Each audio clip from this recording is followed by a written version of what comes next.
Hello everyone, അസ്സലാമു അലൈക്കും. Welcome back to the Feena's vlog. പിന്നെ നമുക്കൊരു ചെറിയ ഇസ്ലാമിക് സ്റ്റോറി കേട്ടാലോ. അസ്സലാമു അലൈക്കും വറഹ്മത്തുള്ളാഹി തആല വബറകാതുഹു.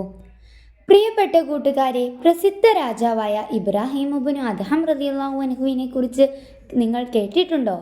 രാജാവായ കാലത്ത് അദ്ദേഹം വലിയ ആഡംബരത്തോടെയായിരുന്നു ജീവിച്ചിരുന്നത്. ഒരിക്കൽ അദ്ദേഹം ജീവിതത്തിൽ ഇതുവരെ വന്നുപോയ പാപങ്ങൾക്ക് അള്ളാഹുവിനോട് പൊറുക്കലിനെ ചോദിച്ചു.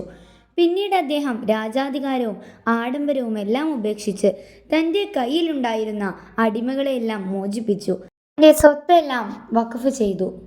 ഒടുവിൽ എല്ലാം അള്ളാഹുവിൽ സമർപ്പിച്ച് അദ്ദേഹം ഏകാന്ത ജീവിതം നയിക്കാനായി പുറപ്പെട്ടു. ആ കാലത്ത് അദ്ദേഹം അള്ളാഹുവിൻ്റെ പല പരീക്ഷണങ്ങൾക്കും വിധേയമാവുകയുണ്ടായി. ഒരു ദിവസം അദ്ദേഹം വുളൂ ചെയ്യുവാൻ വേണ്ടി അല്പം വെള്ളം കോരാൻ തൊട്ടിയും കയറും കിണറ്റിലേക്ക് ഇറക്കി.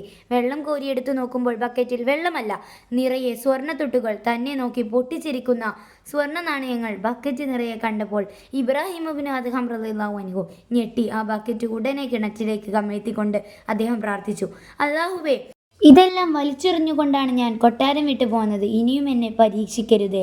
ഈ ആളെ കൊല്ലിയെ എന്നിൽ നിന്നും അകറ്റണമേ. അദ്ദേഹം വീണ്ടും ബക്കറ്റ് കൊണ്ട് വെള്ളം കോരിയെടുത്ത് വുളൂ ചെയ്ത് നിസ്കരിച്ചു.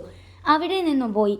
എന്നിരിക്കെ ഒരു ദിവസം കോടീശ്വരനായ ഒരാൾ അദ്ദേഹത്തിന് സലാം പറഞ്ഞുകൊണ്ട് അദ്ദേഹത്തിനൊരു കിഴി സമ്മാനിക്കുകയുണ്ടായി. ആ കിഴി നിറയെ സ്വർണ്ണ നാണയങ്ങളായിരുന്നു. ഇബ്രാഹിം ഇബ്നു അദ്ഹം റളിയല്ലാഹു അൻഹു പറഞ്ഞു, ദരിദ്രരുടെ ധനം ഞാൻ സ്വീകരിക്കുകയില്ല. കോടീശ്വരൻ പറഞ്ഞു, ഞാൻ ദരിദ്രനല്ല. ഇബ്രാഹിം ഇബ്നു അദ്ഹം റളിയല്ലാഹു അൻഹു ചോദിച്ചു, താങ്കൾക്ക് ഇനിയും ധനം ഉണ്ടാക്കുവാൻ മോഹമില്ലേ? ഉണ്ട് എന്ന് അദ്ദേഹം മറുപടി പറഞ്ഞു. അപ്പോൾ ഇബ്രാഹിം ഇബ്നു അദ്ഹം റളിയല്ലാഹു അൻഹു പറഞ്ഞു, അതുകൊണ്ടാണ് ഞാൻ പറഞ്ഞത് താങ്കൾ ഒരു ദരിദ്രനാണെന്ന്. ഈ കിഴി എടുത്തുകൊണ്ട് പോകൂ. ധനമോഹമില്ലാത്തവർ മാത്രമാണ് ധനികർ, ധനമോഹമുള്ളവർ ദരിദ്രരാണ്. അങ്ങനെയിരിക്കെ ഒരുപാട് വർഷങ്ങൾ കടന്നുപോയി. പിന്നീട് ജനങ്ങൾ അദ്ദേഹത്തെ കണ്ടത് സൂഫി വര്യനായ അള്ളാഹുവിൻ്റെ വലിയായ ഇബ്രാഹിം ഇബ്നു അദ്ഹം റളിയല്ലാഹു അൻഹു ആയിട്ടാണ്. കൂട്ടുകാരെ, ഈ കഥയിൽ നിന്നും നമുക്ക് എന്ത് മനസ്സിലാക്കാം? നമ്മൾ ആരും ഒരിക്കലും ധനമോഹികളാവരുത്. ധനമോഹികളായാൽ നാം എന്നും ദരിദ്രരായിരിക്കും.